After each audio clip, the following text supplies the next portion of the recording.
Hello, hi Natalie. Today I'm here with Natalie Elvin, who is an ex-teacher, obviously, that's why we're here, and a copywriter.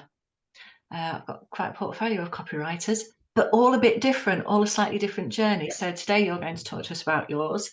But thank you for giving up your time today, Natalie. Oh, no problem. Thanks for having me on. Okay, so let's start with, were you born to be a teacher, or was it a case of don't really know what else to do? So, yeah, both my parents were teachers. So, And that didn't put you off? well, yeah, it did. It did put me off, and I also hated school when I was at school. So I don't know how I ended up really going into teaching. I think it really was actually a case of not knowing what else to do, to be honest, and thinking, oh, the salary's not that bad, and you get the holidays, and what else can I do with my degree? And I feel like my university didn't really have a very good careers advice thing, so I just really didn't know what else to do. So I went into it kind of half-heartedly, and I did love aspects of it. Like I did love being in the classroom, and the kids were so funny. But I never loved it. There are some people who really love it and that's all they've ever wanted to do. But yeah, honestly, I wasn't one of those people ever, really. Yeah. Right. Okay. So how long did you teach for? So I think 6 years. So not that long, really. Um, yeah, and I had my daughter and then went back after maternity leave, but not for long. I just Mm. quickly realized I couldn't really do it. I thought I can be either a good parent or a good teacher and not both. And I know there are people that manage to do both really well, but not me, I don't think. Yeah. Yeah. And there are a lot of people that struggle with it as well. It always baffled me how people manage to hold themselves together and teach and look after a family. I couldn't have done it.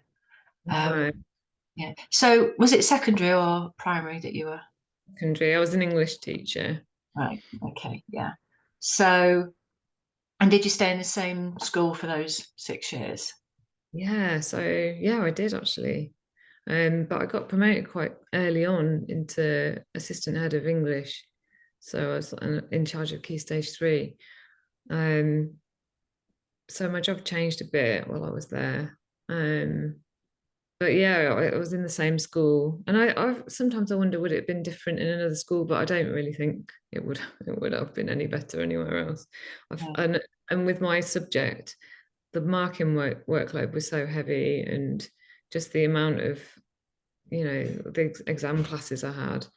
I used to work a lot in the evenings and weekends, and Yeah. I just couldn't imagine doing that with kids as well, small children. For the next 30 years. Oh yeah, no. I know. Okay. So was there, so it was when you got back from maternity leave, you thought this just is not sustainable. Yeah. So at that point, how did you go about establishing what your route out was going to be? So I thought, yeah, I can't really do this anymore. So I spoke to my school and handed my notice in, without a job to go to or anything like that. And at that point, I hadn't considered self-employment or anything. I just knew I couldn't do it and needed to leave. So I left and started looking for jobs. I'd talked to some like recruitment agencies, and it's just so funny how people don't value the experience of teachers. And I don't know what people think you do all day, Hmm. but I just turn up and some fairies have created the lesson plans, and you just stand there performing like a children's entertainer. But like they're just fully, like a lot of kind of corporate recruitment agencies don't just fully did not appreciate that when you're a teacher, you're also kind of analyzing data, you're doing long-term projections, you're managing budgets sometimes if you're kind of, in a TLR, you're performance managing of the staff. You're also standing in front of a class of teenagers who essentially would rather be anywhere else than in your lesson, and you're persuading them to do the work and achieve, through a series of engaging tasks, and you can't just lecture them like you would in a presentation. Mm. And like, creating content. But yeah, it was really funny. So I kind of realized that if I wanted to get a job out of teaching, it would have to be in a sector that was sympathetic to my skills and experience. So I got a job at the University of Leeds to start with, like part-time working in events.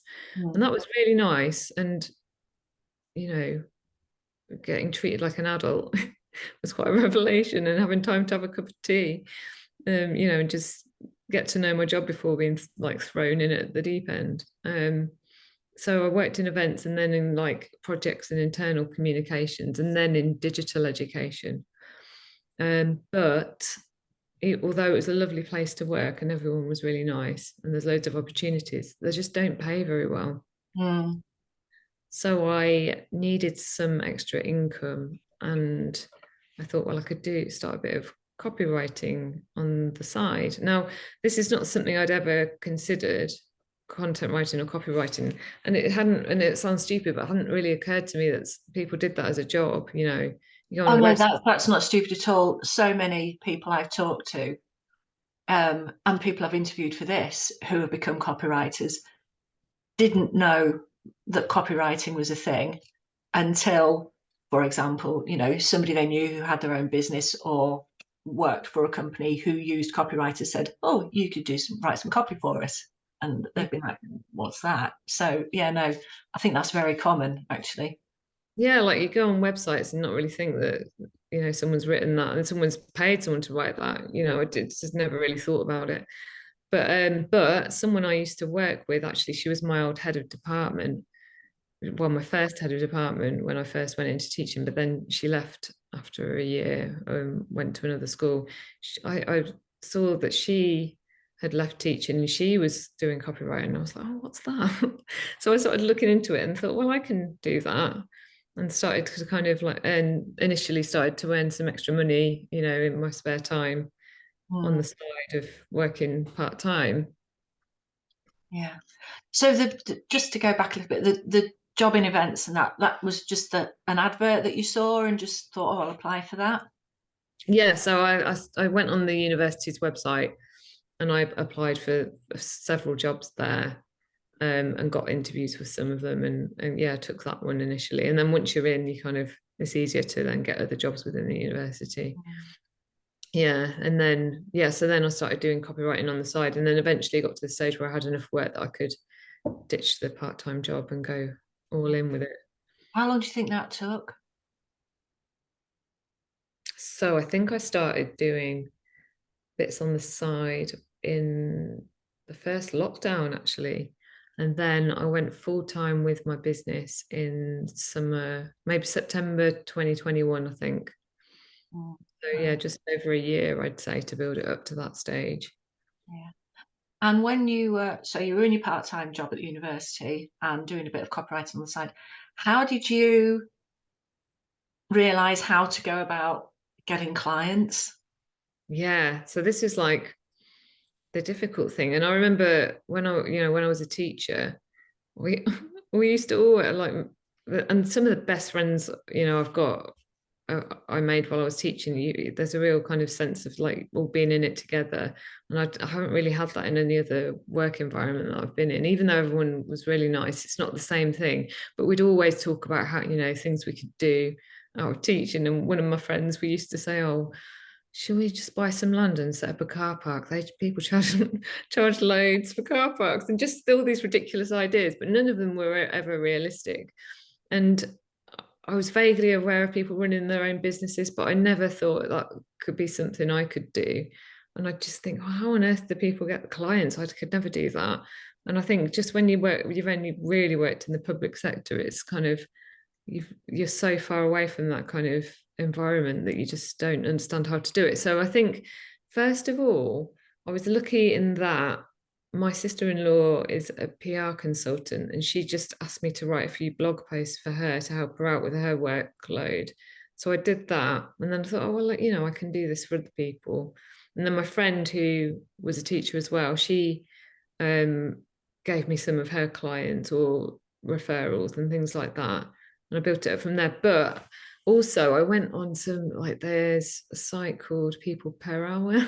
Oh, yeah. Oh God. And I think, like, and it's just, I thought, well, I've got no examples, so it's hard to get clients when you've got no examples of your work. So I did a few things on there, although they're just really low paying, and I wouldn't recommend doing that really. That's the And problem with those gig websites, isn't it? Like at work, people per hour and whatever. Yeah, that it's the pay rates are just yeah, nothing. but I feel like with getting clients, it's once you've got a few, then you can get some testimonials and show examples, and then Have it's a more, portfolio of work. Yeah. yeah. Mm, yeah.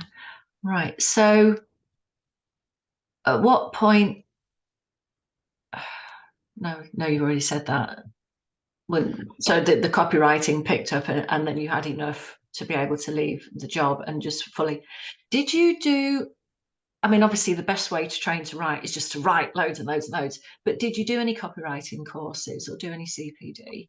That's a really good question. So to start off with, no, but I because I thought I didn't really have any money to invest in anything, and my mindset around spending money on courses has really changed since I've become a business owner. Whereas before, I'd think, I'd look at a course, it'd be like 100 quid. I'd be like, wow, that's so expensive. But now, like, you know, courses that like a few thousand probably seem quite reasonable to me now. I just see the value so much more. So to start off with, no, but I learned so much from podcasts and free. There's loads of free kind of resources out there if you just know where to look. Like, and a lot of these podcasts have free Facebook groups, and I just learned so much from that. So, like, I listened to the first few podcasts I listened to were Belinda Weaver and Kate Toon's Hot Copy podcast, and that was just so helpful. And there's another, quite a few others, and there's one called The Content Bite, and another one, the Copywriter Club. But yeah, there's loads of them now. But I have done courses since then. So I enrolled with Copy Hackers, Copy School, which is like, if you're in the copywriting industry, everyone's heard of Copy Hackers and Copy School. It's just like the course to take in Mm, copywriting. And I've done like email and website courses with them. And also I joined a mastermind recently, which is run by another copywriter called Iman Ismail. And she's an email strategist and copywriter, which is what I specialize in, email strategy. But yeah, I have invested, and I've managed to start small, and then as you kind of make more money and get bigger clients, you can invest more in that. But I feel like when I started out, because I was an English teacher, I just thought, well, I can write, it's just writing grammatically, but there's so much more to copywriting, and knowing how to craft sales messages and persuasive copy and getting people to convert. It's just, there's such a science to it, and it's really interesting. But mm, I feel like I'll never be kind of done learning. It's an ongoing thing. yeah. So if you had your time again, would you have invested in that sooner in your journey? Um,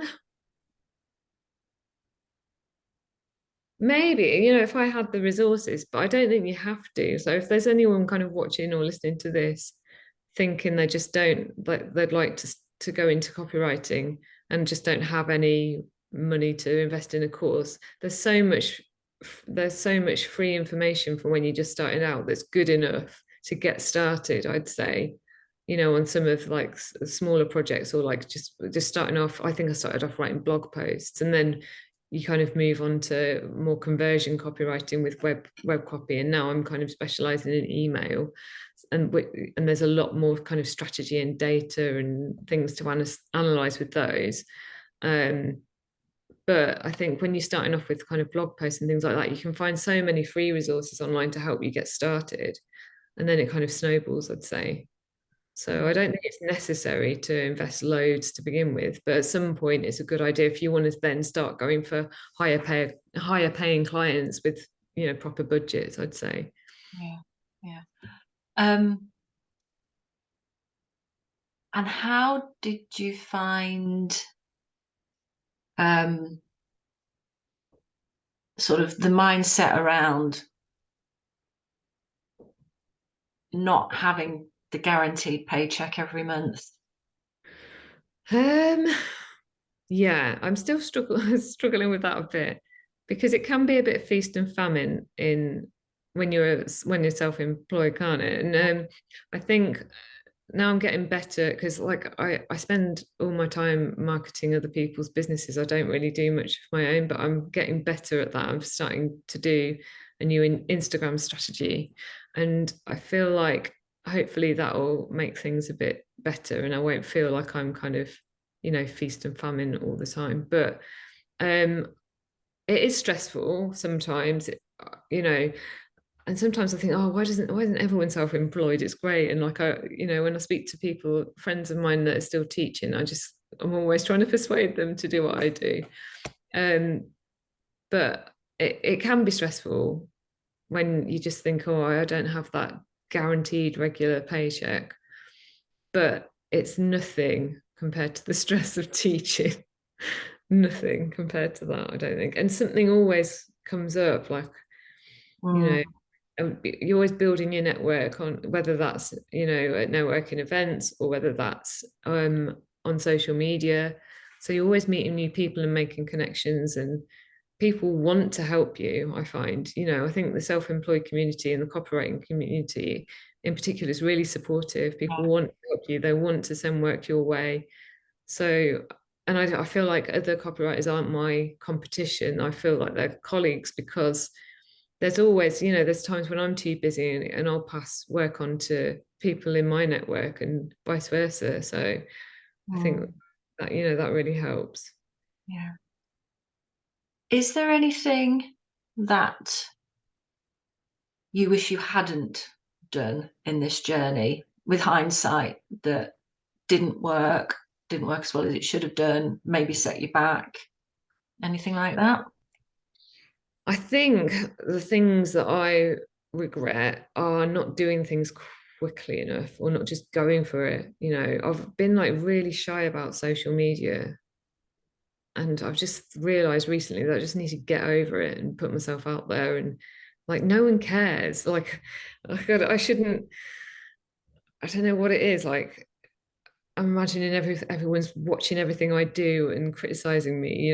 No one cares. People are too wrapped up on what they're doing. So I just need to get on and do it. I know what I need to do, but something holds me back every time. And I think I'd have started earlier. I wish I'd realized earlier that this is a thing I could do. Because even when I left, so I left teaching in 2016, you know, and there was kind of all this, there was the online world then and social media, whereas when I first started working, like because I was going back to years now, I worked before I went to university. I worked in offices and things like that, and then I went to university, and and then eventually became a teacher. So like back then there wasn't social media and there wasn't much online, so I couldn't probably have done this job then. And to do a job like this, I probably would have had to live somewhere where there were loads of agencies and things like Yeah. that, like in London or a big city or something like that. So I think I wish I'd done it earlier, and I wish I'd known it was a thing, but not perhaps when I was really young, because it just wasn't a thing then. But maybe, when I first left teaching, if I'd have known I could do this earlier on, I would have done it. So I think it's just, I wish I'd done it sooner, basically. Yeah. That's the thing that I regret. Yeah. And how do you see the future?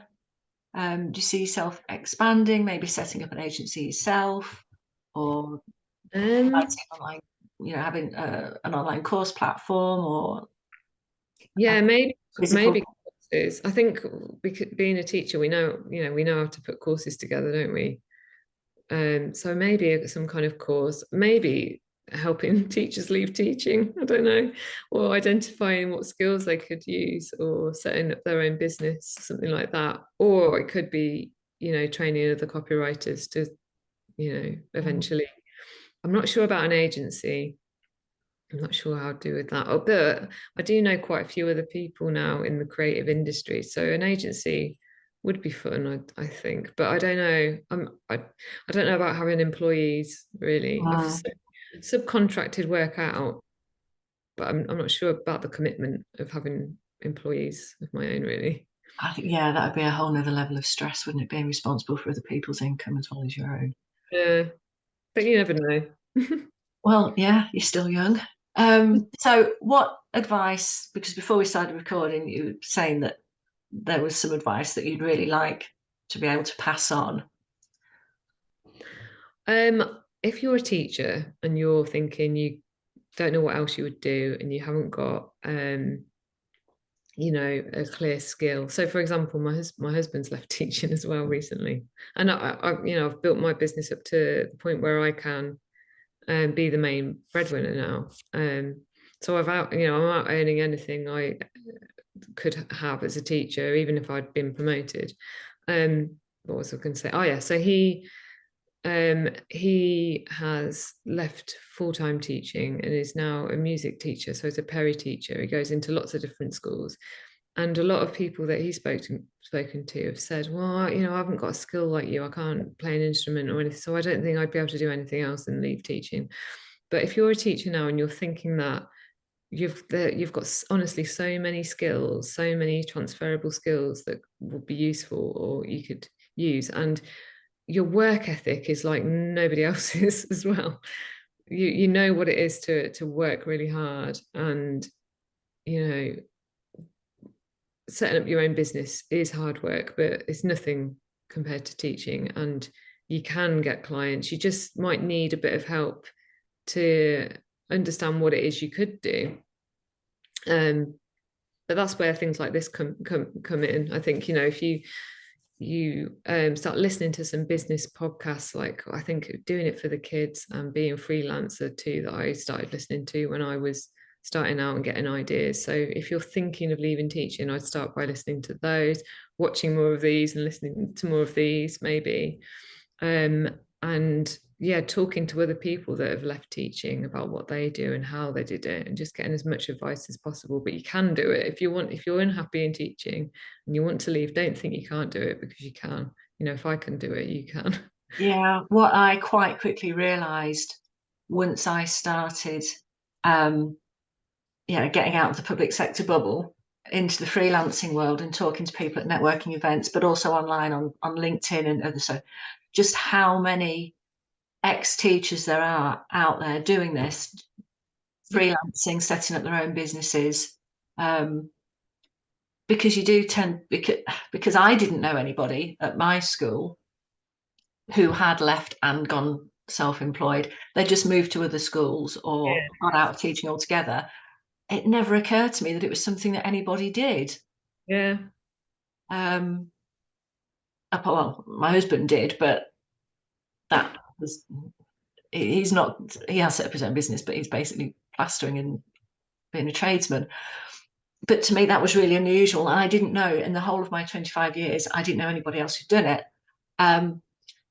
But yeah, you just scratch the surface a little bit once you get out and you realize there are so many of us who have done it and done it successfully.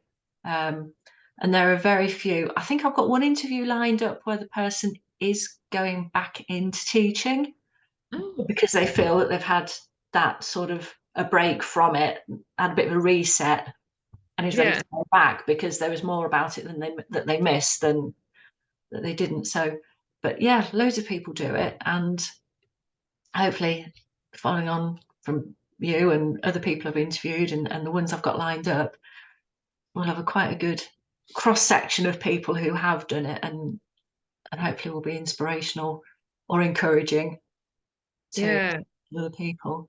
That's what I'm aiming for. If there's anyone watching or listening to this that wants to get in touch with me on social media or anything like that, I'm happy to talk to people and help them.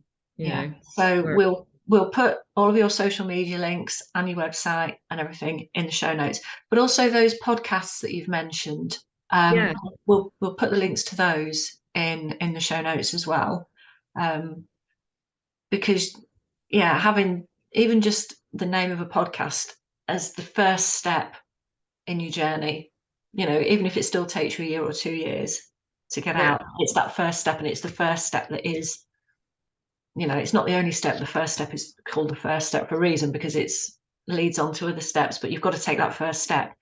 And if that first step is listening to a podcast that then sets the little sparks going, then Brilliant. So we'll put all that in the show notes. And I'm aware of your time, and you've got another client appointment lined up. So I'm going to say thank you so much, Natalie, for sharing your journey with us. And good luck with your business moving forward. Thank you very much.